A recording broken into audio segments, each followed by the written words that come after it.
Hey, everybody. So I'm really excited about this episode, but I'm not going to lie, I'm a little nervous.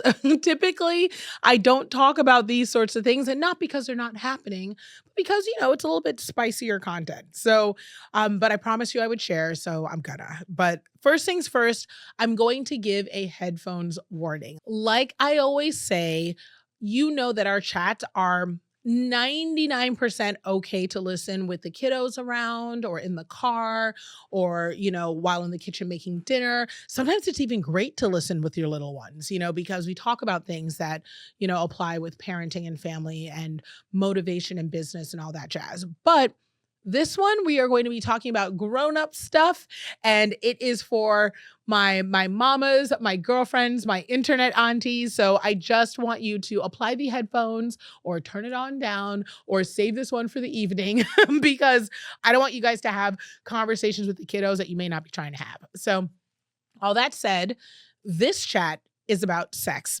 It is about grown up, married, postpartum, over 40, divorcee sex. And so I am going to take us back to move us forward. But to give you context, if you are coming into this chat for the first time, I want to let you know, like, you're probably like, wow, this is not a bad place to start. But I want to let you know that, my name's Nicole and I am divorced, and I was married before for, like, I would say probably 7, 8 years, but I was separated and then divorced for about 4 years after that process. So I am now remarried and I had a baby, and I am officially in the part of postpartum where we are now able to engage in activity. And if you have listened to the previous chats that we've had, one, I shared my birth story. So the process of bringing my sweet Josephine into the world was exciting, but overall not too dramatic. And then outside of that, I did another chat where we talked about like being postpartum and what that was like and what I felt worked for me and how being over 40 actually worked to my advantage. Because as you may know, especially if you're in the over 35 club, I'm a geriatric pregnancy, right? Advanced maternal age. And society often tells us that, when you're in that window that you are too old or that, you're high risk or all these complications. I'm really fortunate. I didn't have any complications during my pregnancy at all. I didn't have any difficulty getting pregnant. And I just want to help contribute to the awareness that your story may be different, right? That, society might tell you that you are going to have these challenges or these struggles or that you are labeled in advance. And I just want to let you know you don't have to accept that label without exploring what might work for you and your family. So, all that said, now we're in this post window. And I've been getting a ton of messages from so many of you who've said that these conversations have really helped alleviate fear, have helped put into context. Some of you are saying you feel even more recommitted to your careers now because you don't feel like you have to choose. You're like, no, I can just have a baby after 35 and that is fine. So bravo, grateful. Keep those messages coming. It's so important to me. But I want to talk about something that matters to me a lot. So, as I mentioned, I was divorced. And so, for me, having a baby was something that I knew I wanted to do with my husband, Alex. And I knew I wanted to do it for a couple of reasons. One, because absolutely love being a mom. I have 3, adopted girls. If you're new here, I've had them for 10 years and I've been blessed to be their mother. And it has been one of the most, if not the most enriching and life-changing opportunities that they've ever granted me. I thank them daily for letting me be their mom because it's such a blessing. But I always knew I wanted to have more kids. Now that didn't happen in my first marriage for a plethora of reasons, but nonetheless, I knew when I met Alex, and Alex knew when he met me that we were going to, grow our family some way, someday.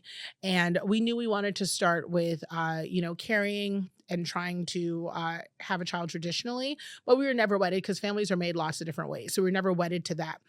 Now, that was the conversation in the relationship. Let's talk about the conversation like within self. Post-divorce, a lot of women go through this season that I call the divorce diet. The divorce diet is where you start cutting out all the things that really are standing out to you from your previous life as potentially being harmful. Here's what I mean by that. I mean that when you are able to step out of your previous life and you start realizing you're going to have to reconstruct a new life that looks different, a new life that has what you want in it. Because when you're married, everything is so unified. You get so used to making decisions as a joint that one of the best things about divorce is that you get to kind of see who you are by yourself, right? Without that extra input. And with part of my divorce diet was not just I decided I definitely still wanted to be a mom, but I lost weight. I cared more about my body. My health became the thing that was the number one priority because it was the thing that was the most neglected in my previous relationship. So physical health, mental health. I cared about like how I looked and I was like, gosh, I look like what I've been through. I was like, I'm getting Botox. I'm going to the gym. I'm going into the doctor. Whatever they want me to do, I'm going to do that. Right. I wanted to make sure I looked like my best self. Now, for those of you who are watching this on YouTube, I want to be clear. No judging about the Botox comment. All right. We listen and we don't judge because one, I haven't had Botox in a year because you can't have it while pregnant and you can't have it while breastfeeding. So your girl, this is the original face. But I cannot wait because I haven't had this many facial expressions in a very long time, and I love to look refreshed. But all that stuff was part of my divorce diet, right? It was kind of like, how can I get back to my best self, if I'm going to have a partner again or get back on the market, but just so I can like really rediscover myself in the completest way. And I also started dating, and I'll talk about this more in book 2, but I started dating and sex was something I was super nervous about. And I have a chat that goes back a bit where I talk about how, having sex for the first time after divorce, or I should say after separated, for years was very interesting to me in many ways. One, it was sort of a relief in a way because you're like, oh, okay, like I can still do this. Like it's something I desire. It's something I want. It's something I really enjoy.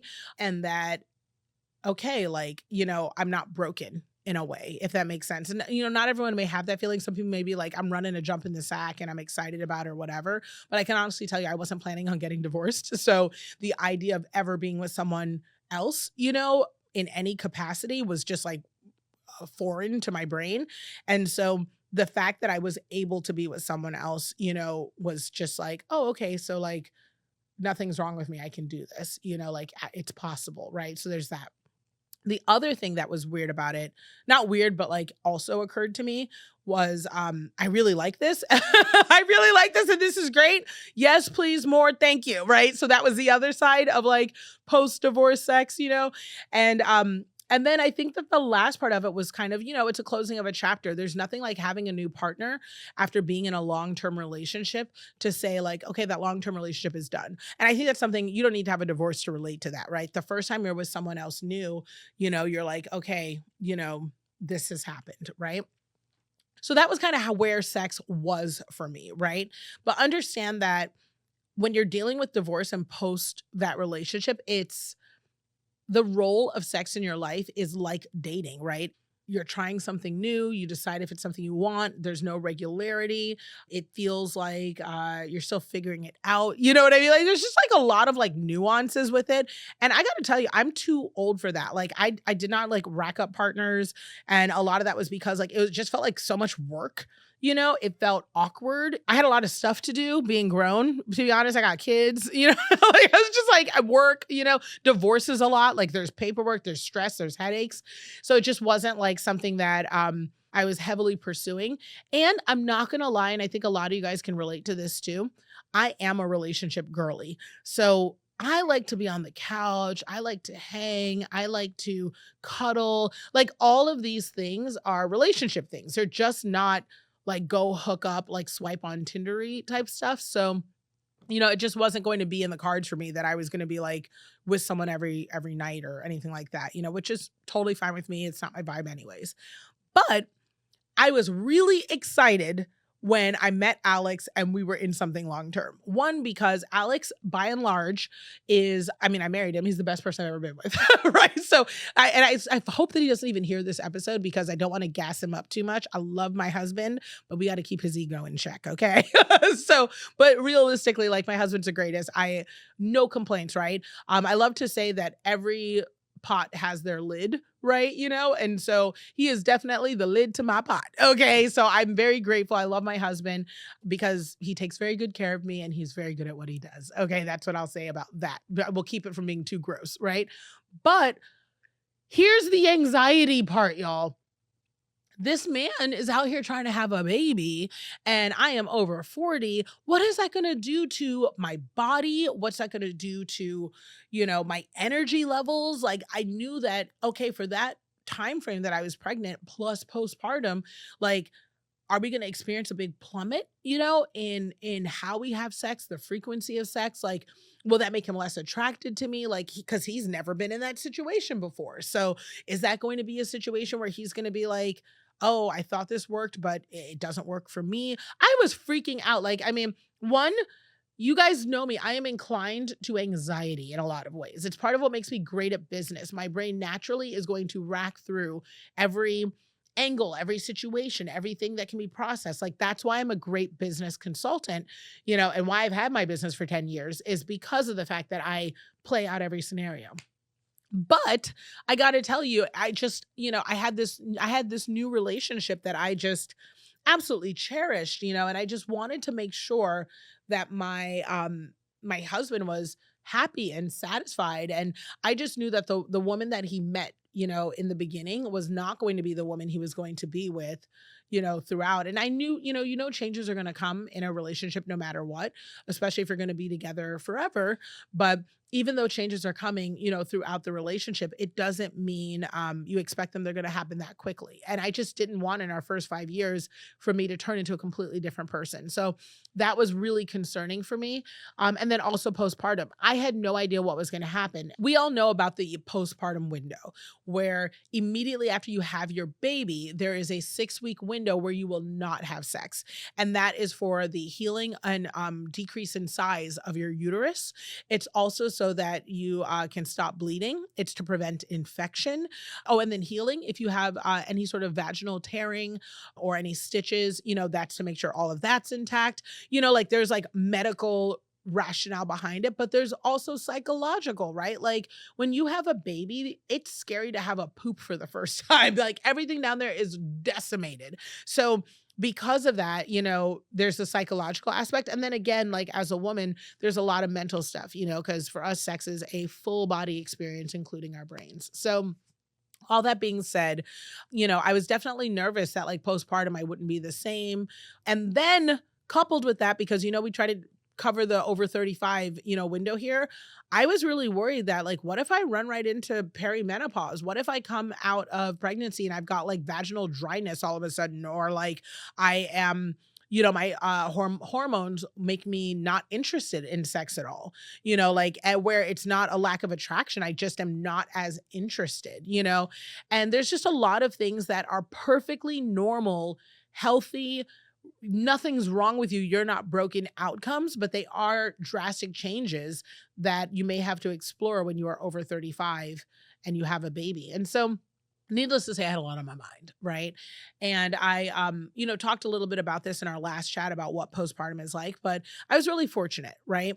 Or I am really fortunate. After I had my baby, I was able to have a vaginal delivery and I experienced 0 tearing. So I didn't need any stitches, which meant that my healing process was great.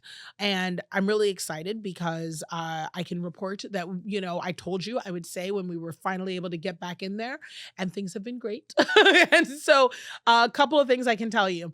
And again, your experience may vary.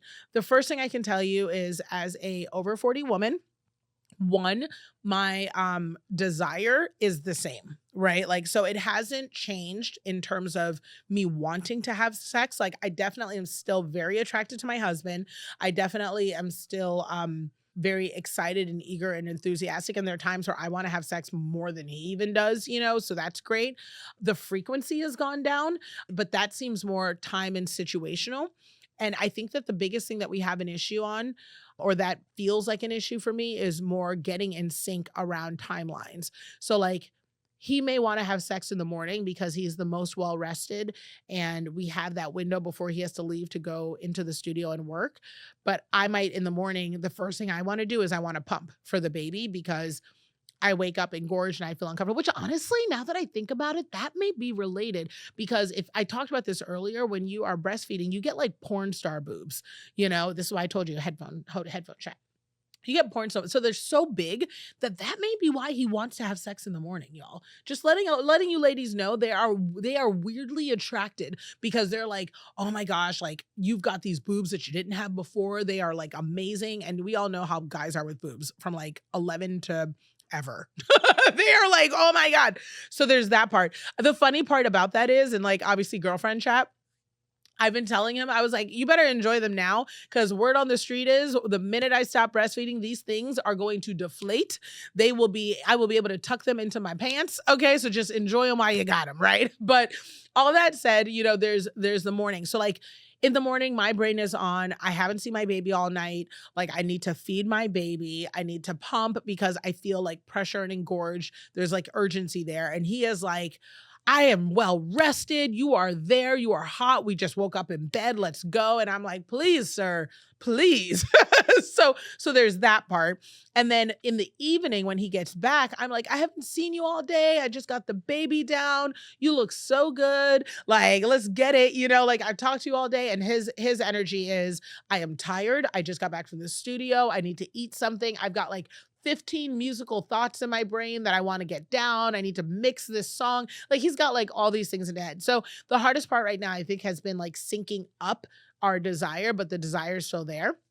The other thing that is that we're still adjusting to is we have a baby. So like babies don't follow reasonable schedules at this age, like because our baby's new, so it's definitely weird because we hear phantom cries. And I kind of feel like, I don't know if this is like nature's birth control in a way, but like, I swear the minute we could just be like spooning and like cuddling, right?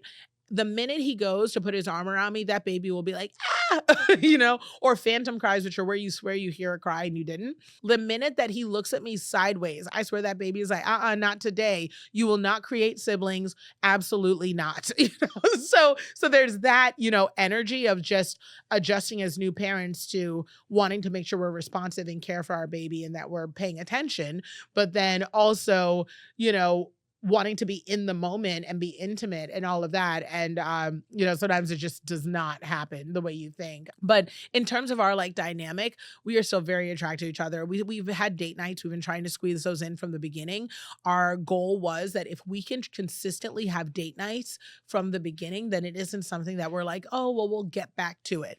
So tiny tip, I can't tell you how it works down the line, but that's just our approach. You guys know I don't try to ever say I'm like a parenting expert or a relationship expert. I'm just telling you what I'm doing as a normal person doing their best. And so, for us, I can tell you that we've had date nights and the date nights have been great. Every time we've ever had a date night, it's just been the best. We took our first date night within a week of having the baby and we had a blast on the town. Now, part of that was we hadn't been able to have one for the tail end of my pregnancy because those last couple months, I just didn't feel good. Like not sick, but just I felt big and my body ached. So that first date night that we had within a week or so of maybe 2 weeks after having the baby was because I felt like I hadn't had one in 2 months. So after that, we've tried to, always connect at least, I would say every week, if not every 10 days, and just have that intentional time. And it has been just incredible. And whenever we go out, it really does feel like, oh my gosh, like I'm with my best friend again. It's so much fun, like hanging out. What's tough is managing, like we don't have alcohol. We're not drinking or anything like that. So just finding fun things to do. So we'll go bowling, mini golf, you name it, but sometimes we do go to have a nice meal, at a bar and chat or to the movies, but it's been great. We've had some daytime dates too, where we just like go to the mall or we'll wake up early and get pancakes together, and that's always really fun. So that I think has really helped with the intimacy. And I just want to be honest, and I think I've said this on like Twitter, one of the things that is helpful in our relationship is I really like my husband and my husband likes me. And I know that especially super transparent moment, y'all. We're just to put that on the shelf, just super transparent moment. And don't edit that out because I want you guys to, I'm going to come back to that thought, y'all. So I want you to know that I am aware that some of this conversation can be triggery because relationships are so triggery. People are super judgmental about relationships. I have heard everything about my relationship on the internet, in the DMs. People have accidentally DM'd me messages that they thought they were sending to a friend to gossip about me, so I know that people listen to, like, what is it, hate watch or hate listen to my content. And I have to tell you, like, I'm really happy that I'm happy.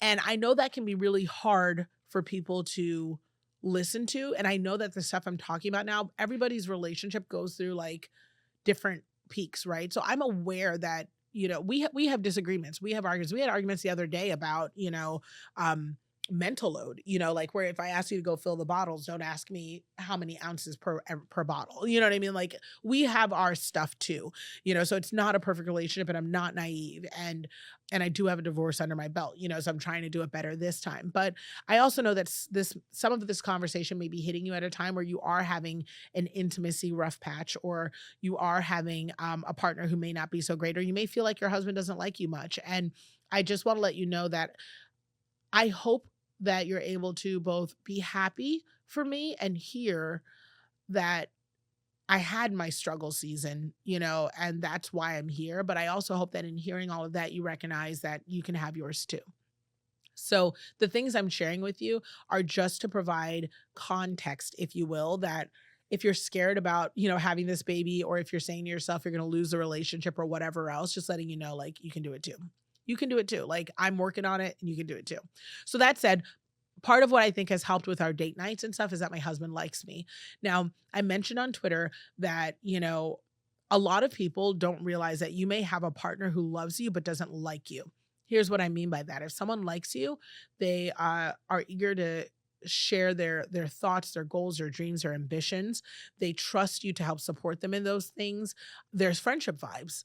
You know what I mean? Like when you go out, it feels like this is a person you want to hang with, and I say it all the time. Alex is the type of person, my husband, he is the type of person where I feel very fortunate that I get to be married to him. Like I really, really feel fortunate. Like I still look at him and I'm like, I can't believe I got to marry you. Like you are such a catch. Like you're such a great guy. But that great guy part of it is, even if I wasn't married to him, I would want to be his friend. Like I like him, and I like who he is. I see that other people like him. He is just a likable dude, right? And so I like hanging out with him. So when we went back to our date nights, that was the thing I didn't realize I missed the most, was I just missed hanging out with my friend that I liked, that I thought was funny, that I thought was witty, that tells good jokes, that, like I want to hear what's going on with him. So it's nice to have those catch ups, and those are the tones of our date nights and how we maintain them. But that is also, I think, really helped our sex life. Like in those first 6 weeks while we were having those date nights, but we were not having sex, it was struggle season. We would come home and be like, you know what I would do to you right now? But we couldn't because, healing and body and safety and smarts and all that. So it's nice, now that we have officially, been able to, have free access, the shop is open, it's been really nice to be able to express our love and our like in the fullest way possible. But here's what we are running into, and I actually talked about a little bit on social recently. The biggest challenge we are having right now is around birth control. Okay, I can't even begin to tell you. I am over 40. I do not want to have to think. I am not having any more babies. At least that's what I think. I don't think I'm having any more babies. At least not right now, right? At least not in the foreseeable future. And so knowing this, I know that I used to have an IUD. We've talked about that. And when I put it out on, just so you guys know, if anyone's listening and trying to say like, what are you doing? I put it out to all of the internet aunties. I asked a lot of you, what are your favorite forms of birth control for the over 40 world, knowing that hormone management matters, perimenopause is around the corner, and that we also are still very fertile myrtles. And everyone said, number one thing was vasectomy. And number two was an IUD. And I have had an IUD before. I actually had Skylo, which I think was recently discontinued, but it is similar to Mirena. And it is a low dose hormone one. And I can tell you those hormones made me go haywire. Like it is not for me. I loved the form of protection of an IUD, but I felt like it was making my when my period was supposed to come, I felt like I was feeling amplified emotions. And I just want to keep things as base level as possible. So I have an appointment and I will let you guys know how it goes. I have an appointment to discuss all my options, and it was super helpful hearing some of what you guys are doing. But everyone said a vasectomy, and that is something we're talking about, where uh, you know, my partner, Alex will go and get snipped. And if you guys don't know what a vasectomy basically, your partner still has ejaculate. It's just that the ejaculate doesn't contain sperm. So thus you cannot get pregnant. And so it takes about 10 minutes. It's virtually painless. Healing and recovery is like a week. And it's very inexpensive. So that is something that we are considering as an option. It doesn't mean it is a permanent solution, meaning it's not like immediately reversible, but you can get it surgically reversed. Also, you can, if you don't want to do a full surgical reversal, you can still extract and the male body still makes sperm. So if for some reason we do want to have more children, we don't necessarily have to do it the conventional way. We may have to consider IVF anyways, because I was already experiencing a low ovarian reserve and fertility issues. Like my baby is a flippin' miracle, So if we decide to do this again, IVF may be the way. So it won't make a difference one way or another. But all that being said, we've got to figure something out because my husband looks at me like I am a sandwich and I literally be like, get away from me. And I do not want to be in a situation where I pop up pregnant again. Although if it did, I don't know if I'd be mad at it, but I also would like to get kind of through some of this newborny phase and into toddler before we start marching down that path again. But all that said, it's been great. It's been great. And I know that a lot of times when you listen to people on the internet or influencers or experts or whatever else, they're presenting overly positive, overly optimistic versions of the other life, right? People who are breastfeeding are oversuppliers. People who are married are so in love, and people who are like, everything is always so, so good. And I want to let you know, as always, there are hard things. I've shared with you that like the anxiety around it. I was so nervous. If you listen to the last chat, would the first time be awkward again? Would I feel strange? Would I be worried about pain? Would I, whatever? And, and I'm grateful to report that I didn't have any of that, but that's also just my experience. There will likely be some level of weirdness for everyone. But what I always want to let you know is, as a normal, regular, non-fancy, just telling you how it is person, like, it was all manageable. There's nothing of the difficulty that was so extreme that I regret my decision to have a baby, or that I'm concerned about the intimacy within my marriage or aspects of my marriage, or that I would say I wouldn't do this again or I need to approach it differently. The only thing I wish I would have done, that I encourage you, is do some research around what your options are for birth control in advance, so that as soon as you're able, you can go ahead and, because literally, I think at your 6-week postpartum appointment, you can get an IUD inserted. I also heard recently, and I'm going to ask about this in my appointment, that you may be able to get your tube tied in office, and that it isn't necessarily a big inpatient checked in surgery, but don't quote me on that. I'm going to go and do some more research. So I'll report back, but just letting you guys know, it is possible to, despite what the world tells you, to get pregnant after 35, pursue your career and crush it all the way through. Take time to have a baby when you're ready to have a baby, with the right person and the right partner in the right financial situation that works for you. Not all of it'll be perfect, because real life, there's no right time to have a baby that's all the way perfect, but you can be readier than you think. And not experience your body going through extremes, right? Your body will need to change, right? I have stretch marks, right? I call them growing stripes. I look at them and I am grateful that my body had the opportunity to do something that some women pray they're able to do. They're a reminder of how God blessed me, so there's that. But otherwise, my body is back to normal. I have a couple growing stripes, but my stomach is flat again. Like, I didn't have tearing. I didn't have a bunch of stitches. I make enough breast milk. I only say all those things to say that, again, friend, you hear the horror stories, you hear the stressors, you will have variables. I had a failed epidural and delivered unmedicated. That was not in the cards. But I will tell you, everything that you want is going to be on the other side of a hard choice and hard work. But I also want you to know that despite what people try to tell you, the negativity, the horror stories, society, doctors that you don't need to trust, and I believe in trusting medicine and science completely. I am definitely a traditionalist in conventional, but I will also let you know not every doctor is the right fit for you. And I can absolutely tell you that despite all of that, if you can make that hard choice and stick to it, the results on the other side can be beautiful, worthy, and beyond anything that you can imagine.